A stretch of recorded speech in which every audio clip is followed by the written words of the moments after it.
Going over to the political part podcast, you have the the European Union, banning gas cars in 10 years.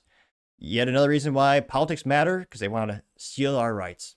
Now, I can almost hear Alex Jones in my head, something to the effect of, these globalists, they want to take away our cars and our freedom, take away your guns, they want the EV cars so they control you. Can't go anywhere, 30-mile radius, they want to be micro cities, you can't go anywhere, electric car. Which, the concerning thing is, sometimes he's actually right.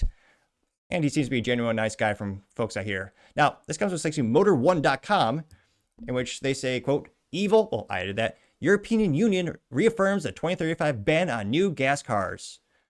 And there you can see a beautiful, iconic BMW gas engine, which, again, one of the most weak, pathetic countries on the planet is Germany. Not only do they basically let their country be conquered the past couple of years with unregulated illegal immigration, but Germany basically invented the car, the Mercedes, or Daimler, Mercedes-Benz. And they have the greatest brands, for sports cars, the Porsche, Volkswagen. Well, Volkswagen's kind of dying in terms of that specific brand, but great portfolio of brands. Volkswagen owns Porsche, Ducati, Bugatti. Geez Louise, they got a lot of cool stuff in there. And yet, European Union is saying, well, we're gonna kill the most profitable thing, the most best thing you make, Germany, besides Heckler and Koch MP5s. They're gonna take away the gas engine, the thing that made your country great. And Germany is so weak and pathetic, they don't do anything about it. Which they're also the leading. They are the leader of the EU in terms of GDP and contributions. Shoot, I'd also argue research, development, innovation. And yet Germany's going, oh, it's okay, we won't make gas cars. We'll let China win everything, because you can't beat China when it comes to replicating technology, and EVs are, glorified smartphones on wheels. So it's just so pathetic. And again, if you're a European and you're a citizen in any of those countries, stand up and grow a pair peacefully, let your opinion be known, vote those globalists out, so you actually get these beautiful cars. Again, Europe makes some of the best cars, not the most reliable, although Porsche's pretty good, and yet they're killing them all. It's so sad. The thing that made, and again, I'm obviously a gearhead. If you haven't tuned into the show, I'm very passionate. I love, and again, it's not Porsche, but I love my little Honda Civic Si with the stick shift. It's got a 4-banger and a turbo. And again, shifting the corner, can't beat that feeling. And I would love, my dream is to have a Porsche 911. Ideally in a cool green color, maybe 911 GT3. Now, again, they might be able to sell them to the US market, but this is for the European Union, which I'm not a fan of all those alliances, and they're bailing out losers like Greece who consistently don't know how to be fiscally responsible. Now, again, not trying to be too bombastic, but it's just so viscerally disgusting that the government is taking away these products from folks. And of course, they claim to care about the pollution in Mother Nature and Gala and all that kind of stuff. And yet, China and India pollute more in a day than, most countries in a year. But I partially digress. Just partially. Now, this is brought to us thanks to Adrian, who's a writer at Motor1.com. Now, he says, quote, I still find it hard to believe that automakers won't be allowed to sell new gasoline or diesel cars in Europe in a mere 10 years. So weak and pathetic. Technically, it's not an outright ban, like in the US. Thankfully, Trump should fix that. He says, quote, it's not an outright ban on the internal combustion engines as the regulate mandates zero CO2 emissions, rather than prohibiting ICE outright. So you can't have any CO2, you can make that, but you just can't turn it on.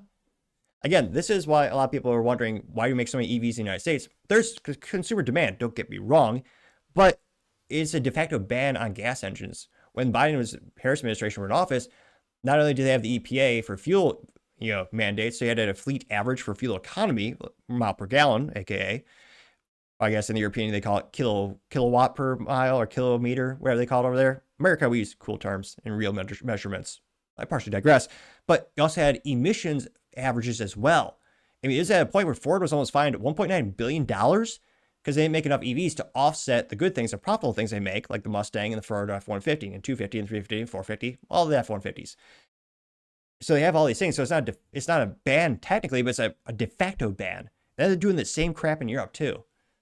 Maybe they'll elect some leaders with a spine and backbone, and they'll leave the European Union and Germany and other countries. Maybe, hopefully. Now they say, quote, in theory, this leaves room for carbon neutral fuels. However, I find it unlikely that synthetic fuels or hydrogen will gain traction in a mere 10 years, which exactly. The thing that made Nikola so famous in terms of that company was the founder, scumbag, claimed that they had a unique proprietary method to efficiently manufacture, distribute, transfer hydrogen. Turned out, crap. Every car company can make a hydrogen car. A lot of them even have working vehicles. The issue is, How do you get it? How do you transport it? That's been the Achilles heel or the bottleneck in that equation for decades. Now, they say, quote, as a result, the highly controversial target will effectively phase out sales of new ICE cars in 27 weak useless countries. 27 EU member states. This week, the European Commission, the EU's executive arm of globalists, reaffirmed the commitment to the goal first announced a year ago. New cars spitting out CO2 emissions from 2035. Before that happens, emissions will have to go down by 55% in the decade. Jeez. However, things can change. Grossbein. The Commission will also accelerate work on the preparation for the foresee review of the CO2 standards. And here you can see an iconic exhaust right there. Beautiful. In the meantime, automakers will receive support to help them meet intermediate targets. The CO2 goals set for 2025 are around 50% lower than the previous standards introduced in 2021. The change puts many companies at risk of paying huge fines for exceeding fleet emission standards. In January, Volkswagen Group estimated it had to fork around 1.5 billion euros. Jeez Louise, at the end of the year. I don't know what that monopoly money means. I'm only partially kidding. We have fiat money in the United States too. We have that issue, I know. $1.5 billion in fees. Where do those fees go? What do they do? Yeah. Nowhere useful. They say, however, the EU plans to give automakers more time to meet those standards. Inside the enforcing the new rules of 2025, companies will now have until 2027 to comply. The amendment allows manufacturers to meet their own targets by averaging emissions over 3 years rather than adhering to strict annual limits, which, again, if it's still an average, if you don't hit it for year 1, you're banking on making more EVs and crap year 2 and 3, which also you lose some money on. Automakers will no longer face fines for exceeding emissions in that given year if the 3-year average, which again, you still have that issue. The European Union plans to help automakers accelerate the adoption of EVs by supporting battery production. More crap. Now, disposable cars. The so-called battery booster plan, worth $1.8 billion of taxpayer money, geez Louise, will provide direct funding to boost European production of battery cells and components. Yeah. Additionally, battery raw material access entity will amplify access to raw materials. The EU will also aim to expedite battery materials refining process to fund the program through a $1 billion program. God.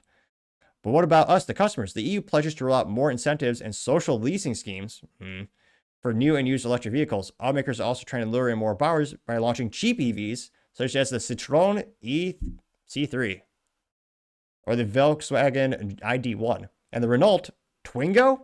Might as well be a Twinkie. Twingo. That's F- for marketing. Come on, folks. He's also cooking up affordable EVs priced at less than 18,000 euros to replace in the spring. Yeah. This is terrible news. Again, it just shows how weak countries have become in Europe that they join the EU and they're going to adhere to these rules. Especially Germany, you carry the EU on your shoulders with their GDP, innovation, all that kind of stuff. So again, this is why people always wonder why I talk about politics. Well, some of my biggest passions are directly related to politics, like automobiles. The most heavily regulated industries on the planet, not just the United States, but obviously overseas as well. So again, we'll see. Some of the comments are saying, they'll never happen. Some of it's just optics. California has a similar ban. And again, that's the 10th largest market in the world. So there's a lot of these bans across the world shaping automotive manufacturers' incentive mechanisms to make different things. Not necessarily what's best for the consumer, what the consumer wants, but what government wants. So I always tell folks, you're not the customer, the government is. So again, I hope maybe some people grow some cojones in the European Union, maybe get some leaders in there who don't want to bow down to this. But yeah, it's not great news for the automotive community. And hopefully things change so that they can make some of these great vehicles for long term. Again, I love gas cars, partially because, they'll last a lot longer. They're more reliable. And again, the government can control it with remote access, like EVs. Yeah. Which, again, and a better ROI. My parents bought a 2001 Honda Accord new. They still drive it to this day. It is darn near bulletproof. It's just a very simple 4 cylinders of glory gas engine. Something, again, technology moves pretty quick, but something that the current battery material and technology can't last these days. But let me know in the comments, are you concerned about these bans coming left and right with gas engines? Do you think these companies or the EU will change anytime soon? Let me know, because as always, I'd be fascinated to hear what you have to say. Thank you everyone for taking the time to tune in today. Again, try to get to 5,000 subscribers by the end of the month, so if you can click that button, I greatly appreciate it. Also, give me a thumbs up, thumbs down, or comment. It's a great way to give me some additional feedback, letting me know how I can make the show better and better. Lastly, don't forget to take time to tell your family, tell your friends, tell your coworkers, heck, tell your enemies, tell anyone and everyone. Just stay safe and fight the good fight.